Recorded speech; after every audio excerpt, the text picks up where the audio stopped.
Welcome to Outside Sales Talk, where we meet with industry experts to learn the strategies and tactics that make them successful. I'm your host, Steve Benson, and I've helped thousands of salespeople all over the world crush their quota. Today, I'll help you crush yours. Welcome back to Outside Sales Talk. Today we have Craig Elias on with us, and we are talking about shift selling, turning your prospects into customers. Welcome to the show, Craig. Thank you very much for having me. So by way of background, Craig is a speaker and a trainer. He's number 1 in Canada and number 15 globally on LinkedIn's list of top 50 B2B sales experts. Craig is also the author of the book Shift, Harness the Trigger Events That Turn Prospects into Customers. Well, Craig, to jump right into it, what is shift selling? Enlighten us. So for me, shift selling is all about how do you find a way to take advantage, let's just say leverage the opportunities that are created when there's a shift in people's mindset. So one of the things I've learned is that people are very often happy with what they have. They see no reason to change. And then all of a sudden there's some shift either in their expectations get higher, or the performance of their perception of the performance of what they have gets lower, and that creates these opportunities. So they naturally happen. Shift is the first of 3 books that talks about how do you leverage when they happen to turn more prospects into customers.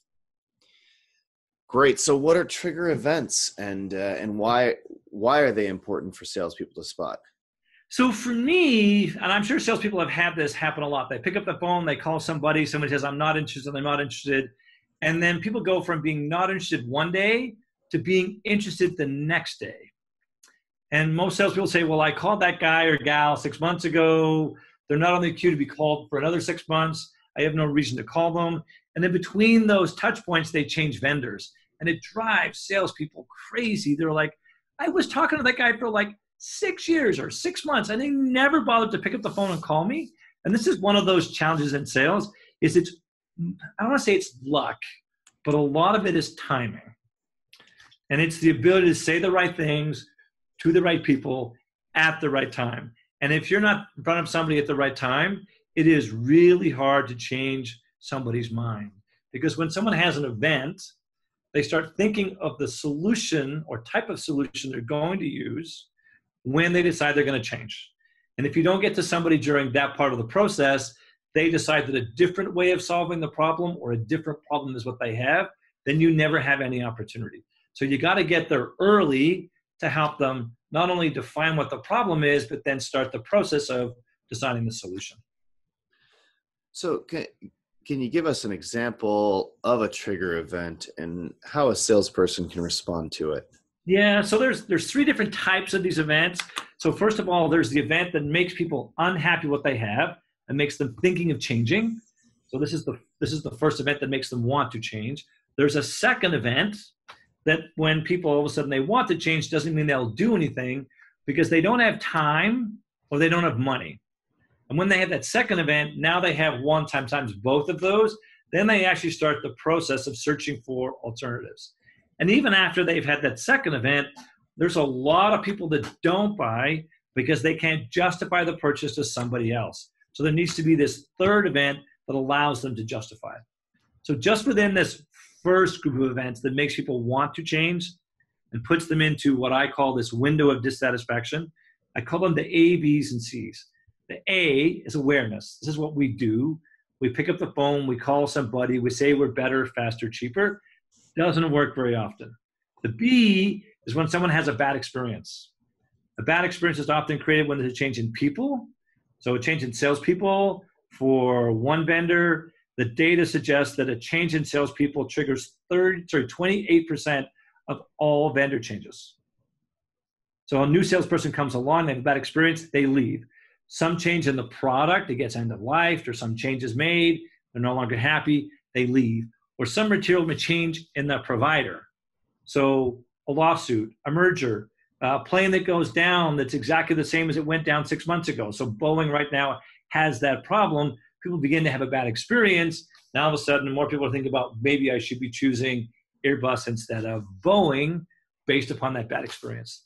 The third one is the C, which is changes inside the organization. This is my favorite. Bad experiences are hard to predict. Changes in your competitor salesperson, maybe, but it's a change in decision maker, so people, a change in places, so opening an office in a new location where maybe the laws are different, or some material change in priorities. Very often one company does something or announces something, and the competitors have to find a way to respond right away. These are the C's in the changes. And my big one is a change in decision maker. I love a change in decision makers. There's a book out called The Challenger Sale. I disagree with the vast majority of the book. Doesn't mean I'm right, just means I disagree. But here's the thing. In that book, they talk about a very unique group of people. They're called mobilizers. These are the people inside the organizations that tend to make things happen. It just turns out that a mobilizer is created when somebody's new in their job. Mm-hmm. Mm-hmm. So those are the three different types of events. And how can salespeople identify these mobilizers who are decision makers who are thinking about changing vendors? Yeah. So there's a bunch of different ways. You send an email to somebody and that email bounces. What does it tell you? That person has left. Or you end up with a left the company notification. Or what happens is you're connected with somebody on LinkedIn and they change their LinkedIn profile to include their new title. LinkedIn has this really cool saved search feature that allows you to go in and say, hey, of my, I don't know, let's say 20,000 plus people in my network that have the title sales, and I only want to talk to people that have a new job title as a VP of sales, I put that in LinkedIn, and every week it says, hey, Craig, here's 128 people that now have that title. Go have that conversation. The other way you could do that is by using a Google alert. So you set up a Google alert, you say appointed VP sales, appointed VP marketing, appointed VP operations, and it will then tell you every time somebody shows up on a press release that now has that title. The other way is through job postings. So looking at Indeed, you look at a job posting, right? What does that tell you? That not only has that company got an opening, but it tells you the person who left that job has recently moved into a new position. The job postings can also be really good indicators of people that are thinking of changing. That's the one way. The other way is when we phone people and they say to us, I'm thinking of changing. Why don't you phone me back in 6 months? If anybody says something to you like that, what does that tell you? It tells you they're thinking of changing and now's the time to have that conversation. Because what happens when you phone them back in 5 months or 4 months? They've already made a decision and you totally missed the opportunity. Mm-hmm.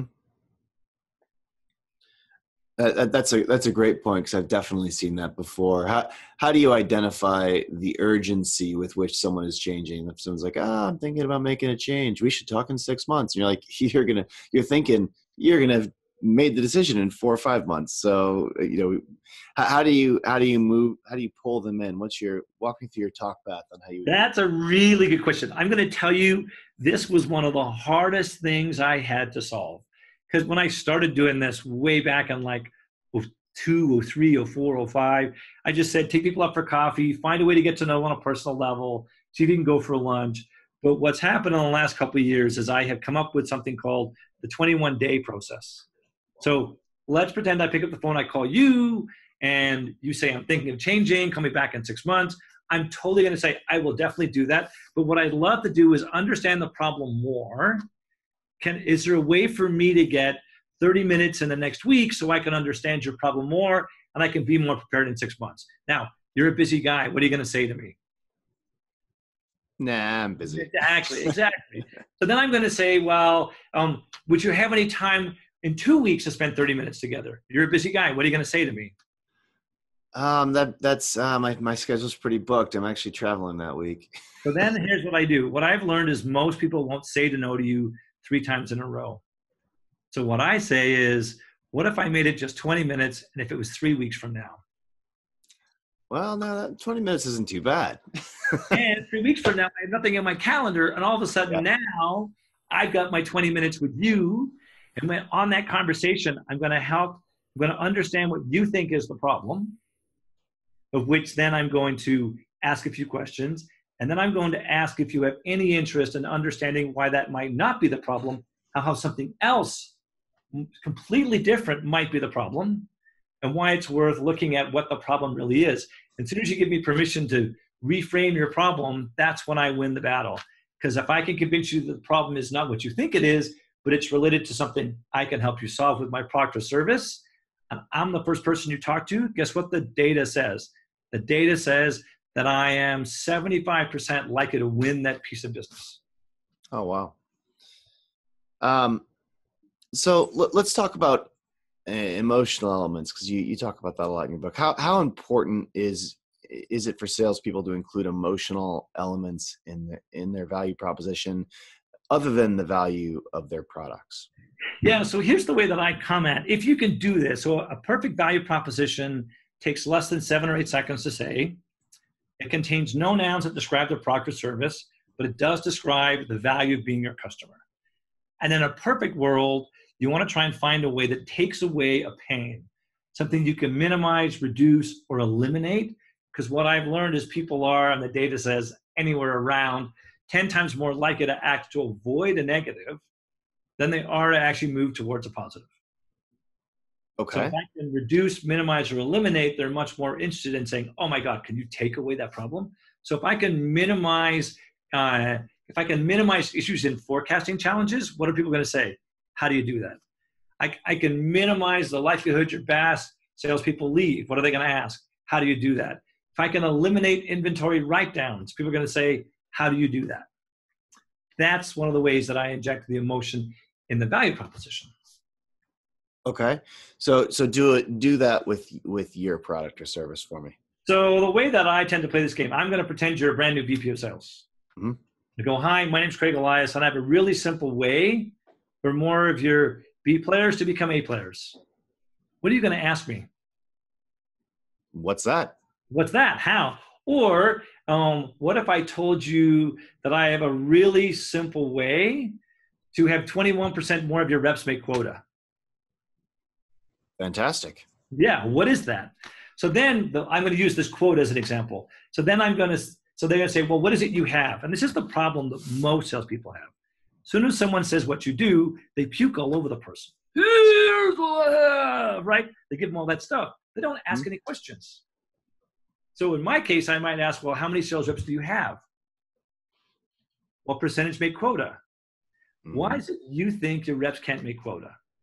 And most VPs of sales, senior guys and gals that have been around for a while, that are 40 plus, will say, my reps can't make quota because they don't know how to close.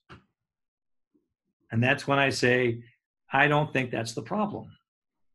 Everyone always thinks that's the problem, but that is never that is almost never the problem. It's something in the sales process you're doing wrong so that the deal's not closing.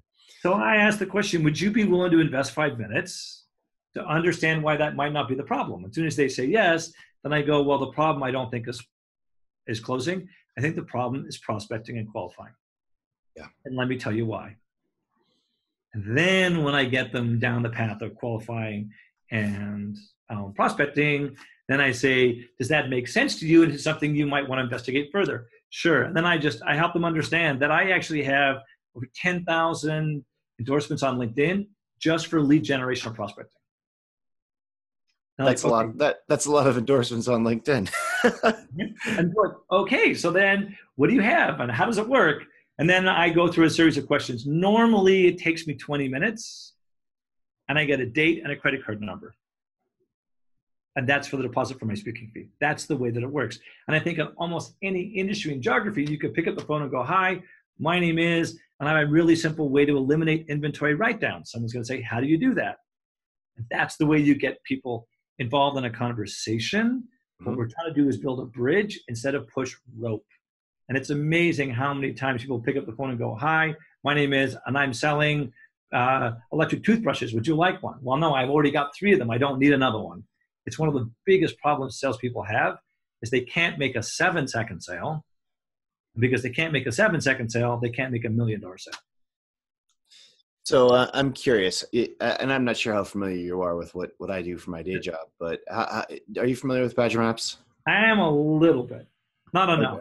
But I kind of have a context because I used to be a field sales rep, and I have a customer that ended sooner, and I'm like, okay, now I'm stuck at a coffee shop for an hour until my next call. Right. So in a nutshell, we take a sales rep, we take a field sales rep's territory, put it on a map for them. They can then build a route, figure out their schedule, design their day. Really useful for like seeing which customers to focus on, because you can view your whole territory in a map. You can colorize by your customers, by attribute, things like that. So it helps organize the rep, helps them. We do a bunch of things for field salespeople that are helpful, save time, help them sell more stuff. So my question would be, how would you do this for me? So that's a good question. So let me think about this. So what would you say is your value proposition? The value proposition is that field sales teams using Badger Maps sell more, drive less, waste less time, and spend less time doing busy work, because we do a lot of busy work automatically. Possible. I would pick up the phone and call the same guy and say, I have a really simple way for your reps to spend more time in front of a customer. Got it. What are they going to ask? How is that? How are you going to do that? So right. Then I get to ask some questions, right? I'm not going to say, here's what I have. I'm going to say, well, how many reps do you have? And what percentage of the time they actually spend in front of customers? And they're going to say this amount of time. And then what I would say is, well, if I look at the average quota for your rep, and the average rep has a $2 million quota and spends 14% of their time, and a certain percentage make quota, well, if I could find a way for them to spend 15% more time in front of customers, my argument to you is sales will go up by at least 15%. Would you agree? Yes. So now all of a sudden, instead of someone selling $2 million worth of stuff, they're selling $2,300,000 worth of stuff. Mm-hmm.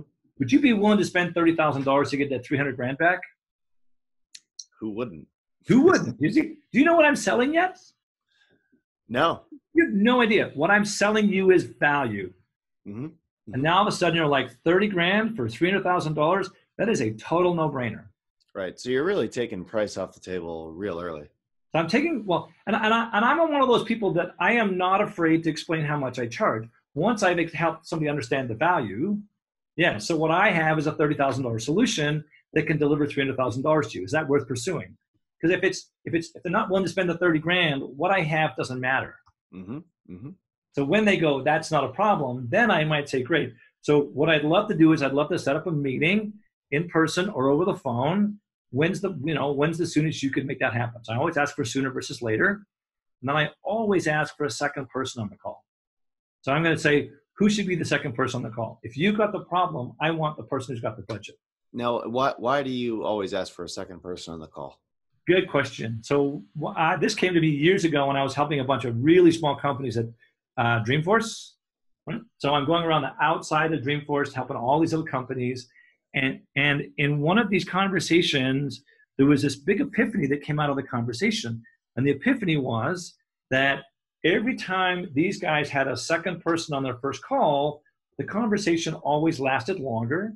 They learned more. The deal happened faster. And there's actually some data now that supports this whole hypothesis.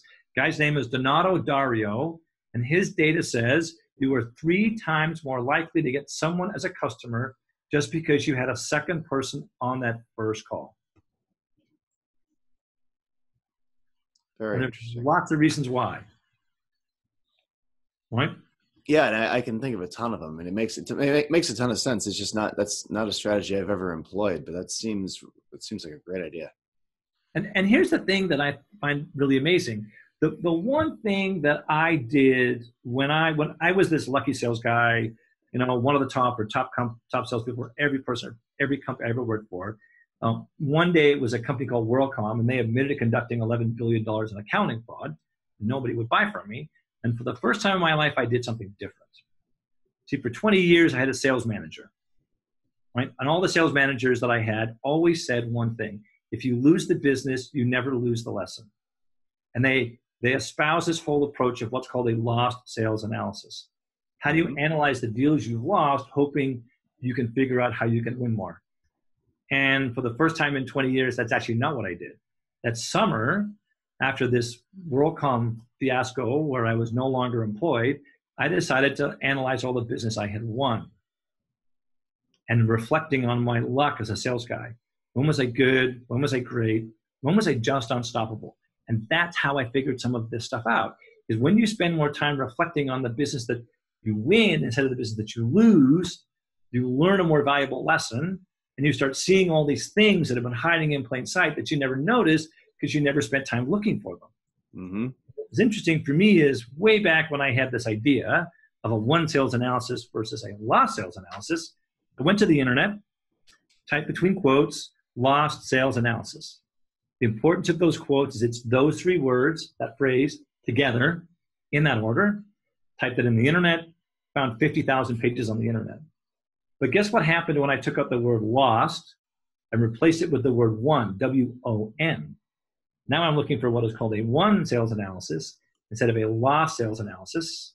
And when I did this search, I found 2 results on the internet.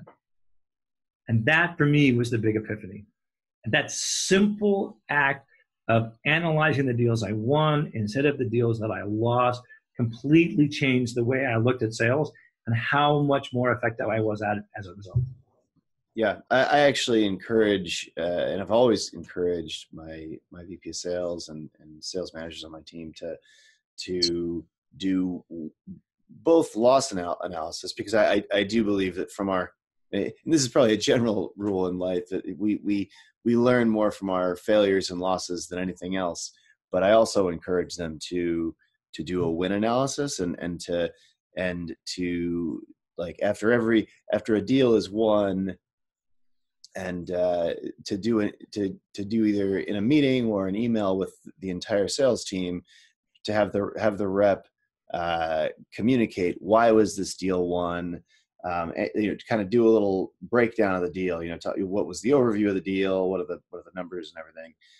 What does the company do that bought the product, and what was the value they were looking to get out of the product. How are they measuring or determining if they're going to get that value? How are they figuring out what it's worth? Were there competitors involved in the deal, and how did we beat them? Why did we win this deal? And things like that. Just send an email out to the whole team so that everyone can kind of experience that win and get not only celebrate it. I mean, I guess it's partially to celebrate it, but it's also to learn from it and to do that win analysis. What else would you put into a win analysis? So I'm going to challenge you on a couple of things, and it doesn't mean I'm right. Just means, again, I have an opinion. So let me talk about first, why do salespeople win a deal, do you think? When they win a deal, what do they say? Why did they win that deal? What's the answer they give you more times than not? I don't know. Because they had the best relationship. Maybe. I guess, for us, I think it's much more often because we had the best product. Like and this is software, it's different than a lot of industries where that if you're selling something that's more commoditized, there are often material differences in software products. Whereas if you're selling corn, you're selling corn, right? It's this corn it's graded at this, and what you're selling, what you're getting. It's more of a commodity. I agree. Most of my customers are in high tech, banking, or financial services. Mm-hmm. So even on the high tech space, that's the number one answer. I had the best relationship that allowed me to get in early, learn things my competitors didn't know, be introduced to the decision maker, all of that stuff. But when a salesperson loses a piece of business, what do they almost always say was the reason they lost? Because the product wasn't good enough. Because we can't do this one thing. My data says price. Oh, that's the biggest excuse they make. Okay. And so here's my argument about that between a won sales analysis and a lost sales analysis. If people lose a piece of business because they didn't have the best relationship, the problem is the answers they get are usually lies. People would just want to get them. If they don't have a relationship, I don't really care about you. I'm just going to tell you what you need to hear so I can go about my busy day. This is why. Now, here's where I will agree with you. If you lose a customer, that's different than losing a deal. So if you had a customer and you lose them, I do agree with analyzing the customers you lose. And I'll explain why in a minute. But then for me in the won sales analysis, it's not what we think, it's what the customer tells us. So part of the process is you pick up the phone or go see the customer and you ask some basic questions. What was the event, or what were the events or changes, my world triggers, that led up to this purchase? When did they happen? What made you choose us? What I have learned, if you ask people why questions, they tend to get defensive. So we have to learn how to ask a what or a how question. Mm-hmm. What made you choose us? And when you ask that question, what you're listening for, or what you want the customer to get to, maybe with a little prodding, is how do you get them to describe to you the value of being your customer? What was the impact you had? How did you get them to say verbs? What was it that they got out of being your customer? That for me is the first three questions in this one sales analysis. Now, when you lose a customer, same sort of questions. What was the event that caused you to leave? When did it happen? What made you choose them over us? So my one sales analysis on lost customer analysis is not what I think or I believe. It's what the customer tells me. So now it's something that I know. And then I do agree with sharing that with the rest of the team. And here's what happens when salespeople do their own one sales analysis. I don't think a one sales analysis should be farmed out. The salesperson should do it. Because what happens is every time they ask a question and they get an answer back, they're like, hang on a second, that's 3 times someone has told me it's when my competitor's salesperson left. So then all of a sudden what that does is it turns on what is called reticular activation, or what you and I might call selective perception. Now they start noticing all the different places or competitors where a salesperson is gone, and now they see all these opportunities. And it's not until they ask the questions themselves that those events or triggers showed up on their own selective perception. Somebody gave me something the other day. It's also called Hoffer-Mannheim syndrome or something. Hold on. There was an interesting syndrome. Oh, it's going to drive me crazy. But Bader-Hoffman syndrome, something similar. When you get pregnant, what do you see all over the place? Pregnant women. When you buy a new car, what do you see? That car. The same is true when salespeople do their own analysis and they hear of these events, they start noticing them all over the place. Now they focus. That's my variation of a one sales analysis versus a lost customer analysis, and the reason why those are the most important ones. Really powerful advice. So in your book, you also talk about the credibility curve. Can you explain what this is? Yeah. So if I don't know you from a hole in the wall, I'm brand new, I have zero credibility. And the challenge is that the less credibility you have, the more risk someone thinks there is in being a customer. So the question is, how can you find a way to raise someone's credibility to the point where it's now high enough that they're willing to take on a certain amount of risk to become your customer? So credibility for me comes in 3 flavors. The first one's called relationship credibility. The second one's called leverage credibility. And the third one's called expertise credibility. So relationship credibility is when you've got a relationship with somebody. Well, if you don't have a relationship with somebody, how do you create one? And for me, the way you create one is around a term called propinquity. Propinquity, I'll spell it Propinquity. Propinquity. Propinquity is the impact of nearness, geographical and psychological nearness. So the whole idea is, how do you find a way to find these things you have in common with the other person, so you start building this credibility? And in the case of the relationship piece, I call it being someone's emotional favorite, someone I'd rather do business with. One of my favorite stories of this is when I lived in North Vancouver. I had an account on Vancouver Island.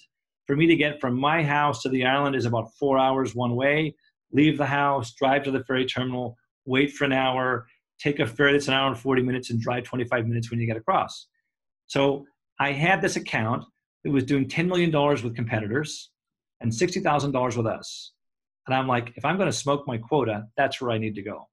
So I went. And I went the first time, and I said, I'll be here every other Wednesday. And what do you think they all thought the first time I said that? No, you won't. Nobody comes out here every other Wednesday. Exactly, right? So now my job is to raise their expectations. So I go out 2 weeks later on a Wednesday, and I learn they like to mountain bike. So I go back 2 weeks later, I take my mountain bike with me.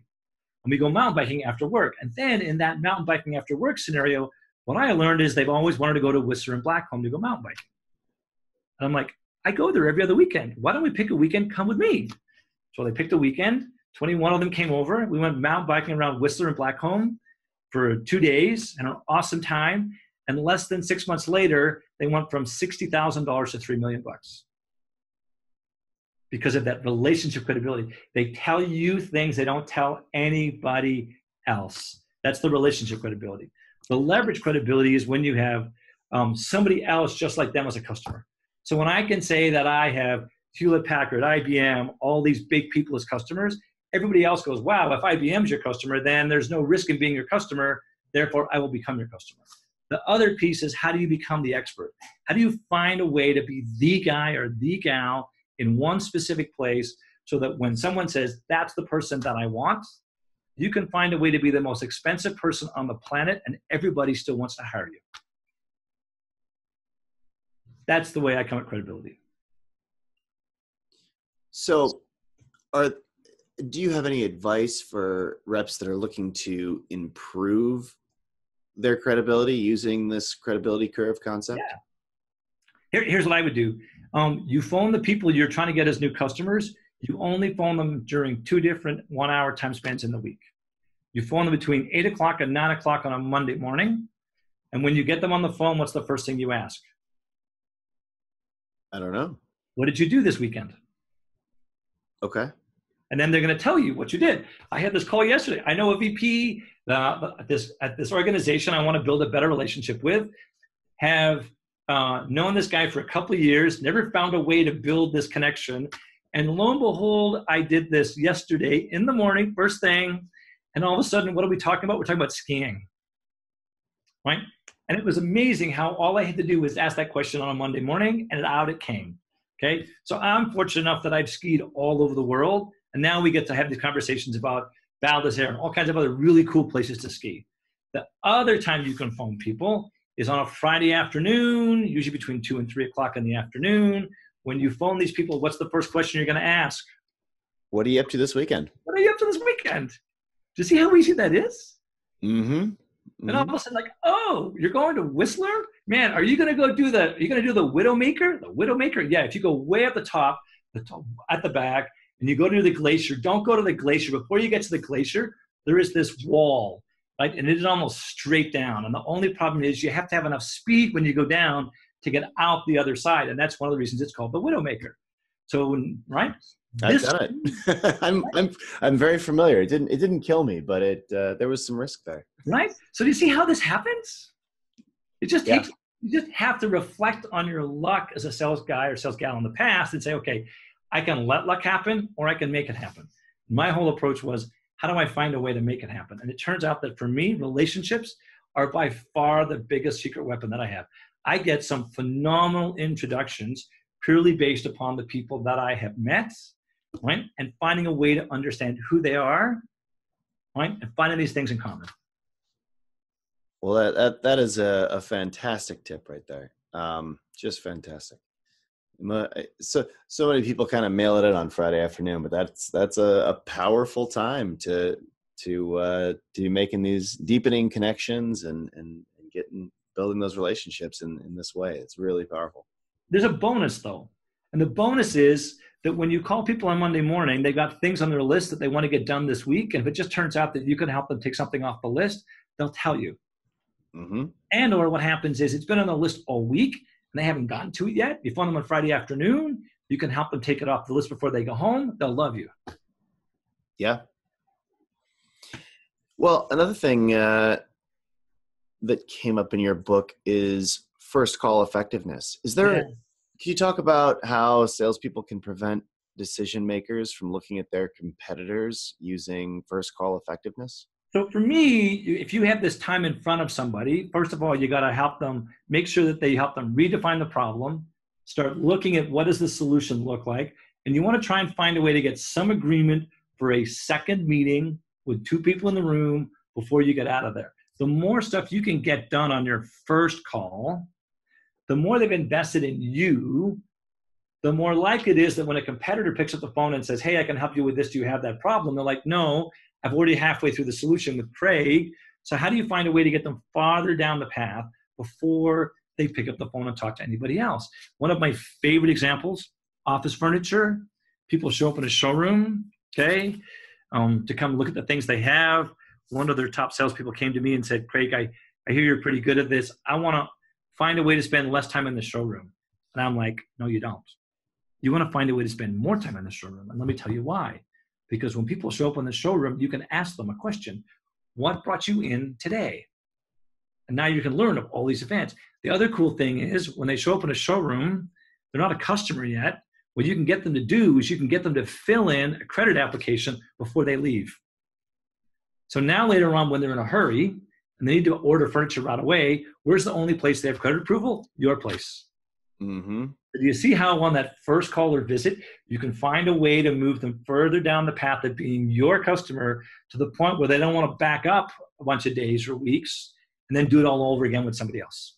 You can become the path of least resistance. It's the path of least resistance. I'm a huge believer of, in fact, the data suggests, I forget who this was. I want to say it was Andrew, what's his last name? It's going to drive me crazy. It's on the tip of my tongue. Gaffney, Andrew Gaffney wrote something a while ago that said basically the person who was easiest to do business with won the business like 33% of the time. I believe that.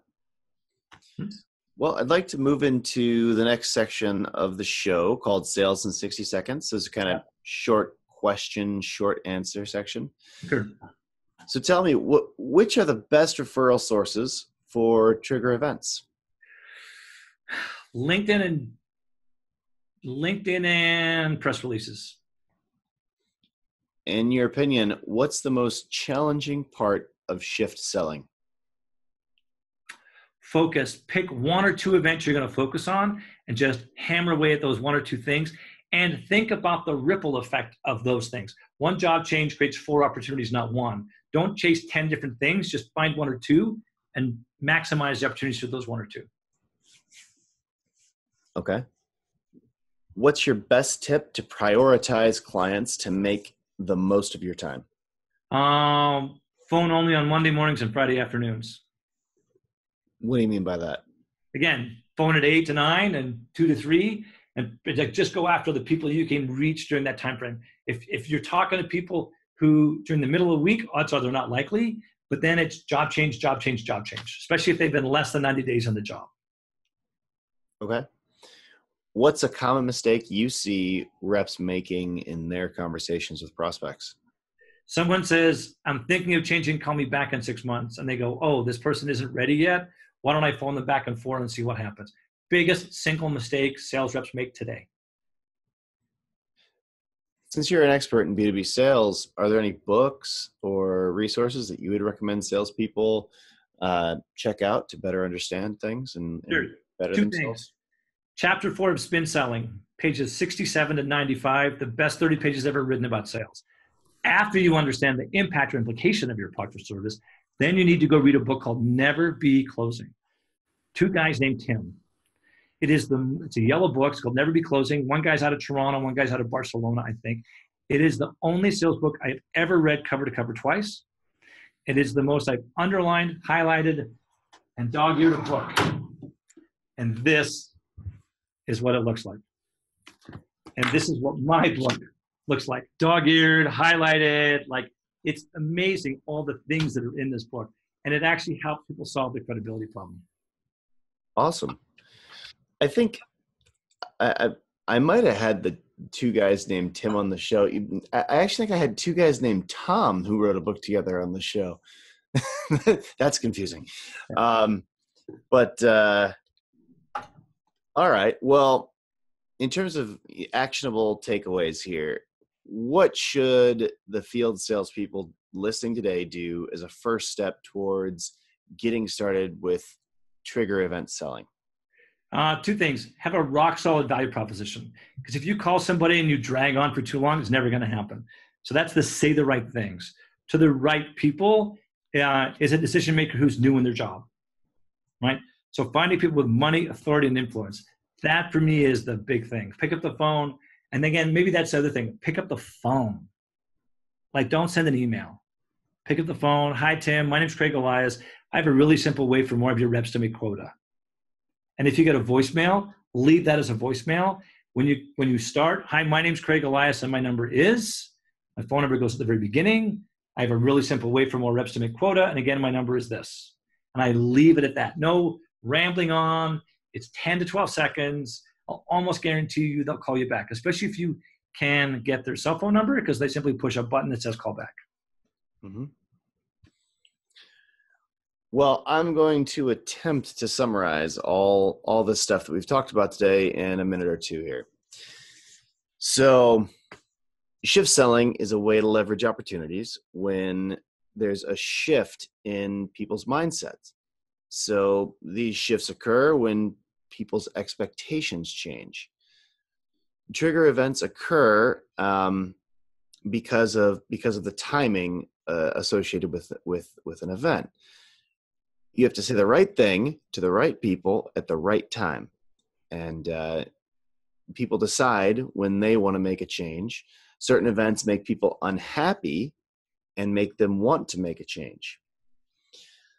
3 different events that can bring about change are A, awareness, B, a bad experience, change in salespeople with their current salesperson's, with the vendor that their current salesperson has, change in the products, change in the reputation, and then C, just change in general, change within the organization, change in the decision makers, change in locations, change in priorities. So awareness, bad experience, and change make people have these trigger events. Work to understand each prospect's problem more. So how do you do that? Follow up and set a meeting to ask more about the problem and reframe the problem, making your solution a perfect fit. A lot of times people misidentify problems, and the reason your solution existed was to solve that problem, the actual problem, the problem behind, the surface level problem. When providing value propositions to prospects, make statements that will help them solve a big negative that they're experiencing. Always have a second person in the meeting whenever possible, and you'll close deals faster. The conversation lasts longer, you get more information, and the deal moves forward faster if you can get that second person in the meeting. So, after as you set a meeting with someone, just ask, hey, is there anyone else that should be in this meeting that this would be interesting to you in your organization? Anyone else it's important that they're there? So instead of only reflecting on the business you've lost and avoiding what has gone wrong, practice also doing WON analyses to see WON analyses to see what has been working for you to win deals. When you lose a deal, it's not always easy to understand why the deal didn't close, because the prospect can often lie about the reason they didn't buy. And the easiest thing for them, rather than describe why they didn't see the value in your product or you or whatever, is to just blame it on the price. But that's also that's why reps often, if you ask them why did you lose a deal, the price is what comes up, when really there was something else there. That's just what the person that didn't buy from you told you. When you experience a win in sales, you can ask customers why they chose you, and these answers will probably be more accurate. Credibility is very important in closing sales. With relationship credibility, you can build a relationship with the idea of propinquity, which is a new word for me. That's the impact of nearness. Make contact, and make contact often, in person and through other channels when necessary. Make an effort to get close to your customer or prospect and understand their interests so that you can really find commonalities. A great tip, call people on Monday morning or Friday afternoon to talk about their weekend, and that way you can, uncover their interests in a really organic way. As a final takeaway, have a very solid value proposition. Don't ramble on, and make sure your value is super clear. I'll tell you, Craig, this has been nothing short of fantastic. Where can listeners read more about your work? How do they reach out to you if they're interested in learning more about what your services are? So 2 things. First of all, I'd say go send me a LinkedIn connection request.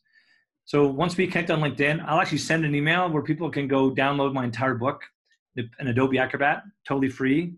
The other place, if they want to learn more, is I might suggest going to youtube.com/Craig Elias, because then they can see I have something as short as 14 minutes and as long as an hour and 5. They can learn a little bit more. And right on my homepage, there's a pricing piece. So if they're curious how much it costs for me to come and spend, a half hour, an hour a day with their team, they can get pricing in as little as like 30 seconds. Fill in the form, it instantly sends them pricing back. They don't have to wait for me to actually get to my email, and they can then get a sense of whether it's not something that might be a fit. Fantastic. Well, this has been a great episode of the Outside Sales Talk. If you can think of any other sales reps that would benefit from learning these skills that we've talked about today, share the love and forward it on to them. Take care until next time, guys.